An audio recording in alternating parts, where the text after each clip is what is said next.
मैं भारत को भारतीयता की मान्यता के आधार पर फिर से खड़ा करना चाहता हूं, उस काम में लगा हूं। एक गाना गाते हैं हम, जनगण मन अधिनायक जय। ये अंग्रेजों के लिए गाया था हमने, ये हमारा गाना थोड़ी है। एक अंग्रेज आया था इस देश में, उसका नाम था जॉर्ज पंचम, जॉर्ज फिफ्थ। 1911 में आया, 27 दिसंबर को कलकत्ता में आया। तो उस समय उसके स्वागत के लिए गाना लिखा रविंद्रनाथ टैगोर ने। वो यही गाना है, जनगण मन अधिनायक जय, भारत भाग्य विधाता। माने भारत का भाग्य विधाता कौन? जॉर्ज पंचम। उसकी जय जयकार कर रहे हैं, जनगण मन अधिनायक जय, भारत भाग्य विधाता। फिर पंजाब, सिंध, गुजरात, मराठा, द्राविड़, उत्कल, बंग, भारत का जितने भी राज्यों का समूह है, पंजाब, सिंध, गुजरात, उनकी तरफ से कह रहे हैं, तब शुभ नामे जागे, तुम्हारा नाम पूरे संसार में हो। तब शुभ आशीष मांगे, तुम्हारे लिए भगवान से हम दुआएं मांगते हैं। जनगण मंगल दायक जय, भारत भाग्य विधाता। तुम्हारा मंगल हो, तुम्हारी जय हो, क्योंकि तुम हमारे भाग्य विधाता हो। ये गुलामी का गाना है, अंग्रेजों के राजा की चाटुकारिता के लिए गाया हुआ गाना है, उनकी प्रशंसा के लिए गाया हुआ गाना।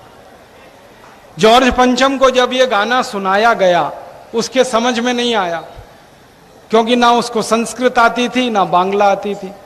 तो उसने कहा इस गाने का भाषांतर करके मुझे अंग्रेजी में सुनाओ। तो उसका भाषांतर जब उसको अंग्रेजी में सुनाया, वो बहुत खुश हो गया। उसने कहा कि मेरे देश में मेरी कोई इतनी प्रशंसा नहीं करता है, भारत में मेरी इतनी प्रशंसा करते हैं। उसने कहा मेरी बीवी ने कभी मेरी इतनी प्रशंसा नहीं की, ये भारतवासी तो उससे भी ज्यादा कर रहे हैं। फिर उसने पूछा किसने गाना लिखा, तो बताया गया रविंद्रनाथ टैगोर ने लिखा। तो उनका नाम वाम सब ले गया, और वो व्यक्ति नोबेल प्राइज देने वाली कमेटी का चेयरमैन था। तो रविंद्रनाथ टैगोर को इनाम में नोबेल पीस प्राइज उसने दे दिया। लिटरेचर का नोबेल प्राइज ऐसे मिला, लो रविंद्रनाथ टैगोर। अंग्रेजों की चाटुकारिता की, उनकी गुलामी की, तो उन्होंने इनाम दे दिया। और उस इनाम को छाती से लगाकर रविंद्रनाथ टैगोर रखे रहे। महात्मा गांधी ने उनको इतना कहा कि ये वापस कर दो, ये गुलामी की निशानी है। रविंद्रनाथ टैगोर ने कभी वापस नहीं किया, उस समय भी नहीं किया जब अंग्रेजों ने जलियांवाला बाग हत्याकांड कर दिया ना 1919 में। सारे हिंदुस्तानियों ने राय बहादुर की पदवी वापस कर दी अंग्रेजों को। रविंद्रनाथ टैगोर ने ये इनाम वापस नहीं किया, वो रखा हुआ है अभी भी।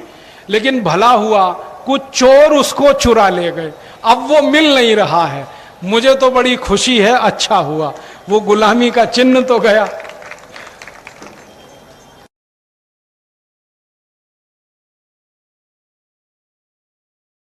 भारत का गाना बन गया राष्ट्रगान। और ये कैसे बना वो भी बात बताना चाहता हूं।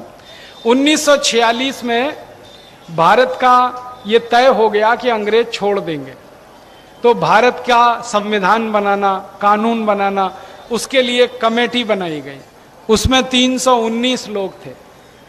उसमें पंडित जवाहरलाल नेहरू, सरदार वल्लभ भाई पटेल, चित्तरंजन दास, ऐसे 319 नेता थे। उनमें बहस हुई कि भारत का राष्ट्रीय पक्षी क्या होना चाहिए, तो उन्होंने बना लिया मोर। भारत का राष्ट्रीय पशु क्या होना चाहिए, तो उन्होंने तय कर लिया शेर। भारत का राष्ट्रीय झंडा क्या होना चाहिए, तो ये तिरंगा झंडा बना लिया। ऐसे एक एक चीज वो तय करते गए। एक दिन बहस हुई कि भारत का राष्ट्रगान क्या होना चाहिए। राष्ट्रीय पक्षी हो गया, राष्ट्रीय पशु हो गया, राष्ट्रीय झंडा हो गया, तो राष्ट्रगान तो कुछ होना चाहिए। तो 319 में से 318 लोगों ने कहा वंदे मातरम होना चाहिए। क्यों होना चाहिए? क्योंकि वंदे मातरम जनगण मन से बहुत पहले का लिखा हुआ है। जनगण मन लिखा गया 1911 में, वंदे मातरम 1875 में लिखा था। इस वंदे मातरम सुन तो क्रांतिकारियों ने एक संकल्प लिया था कि किसी को भी फांसी होगी, पहले वंदे मातरम बोलेंगे, फिर फांसी पे चढ़ेंगे। तो 7,32,780 क्रांतिकारी वंदे मातरम बोलकर फांसी पर चढ़े। इसका माने क्रांतिकारियों का गाना है वंदे मातरम, लोगों का गाना है वंदे मातरम। तो 318 लोगों ने तय किया 1949 में कि वंदे मातरम होना चाहिए राष्ट्रगान। पंडित नेहरू ने इसका विरोध किया। वो अकेले आदमी थे जिन्होंने विरोध किया। और विरोध का कारण क्या था? पंडित नेहरू ने कहा कि ये वंदे मातरम जो गाना है ये विदेशी ऑर्केस्ट्रा की धुन पर बजता नहीं है, इसलिए इसको नहीं होना चाहिए।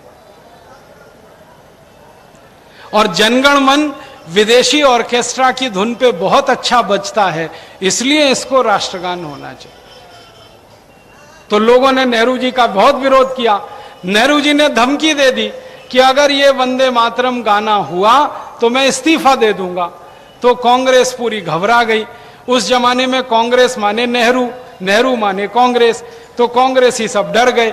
नेहरू जी के साष्टांग दंडवत प्रणाम कर गए कि आप पार्टी मत छोड़ो, हम ये गाना छोड़ देते। तो ऐसे करके जनगण मन राष्ट्रगान बन गया। और 50 साल बाद तक संसद में जनगण मन ही गाया जाता रहा।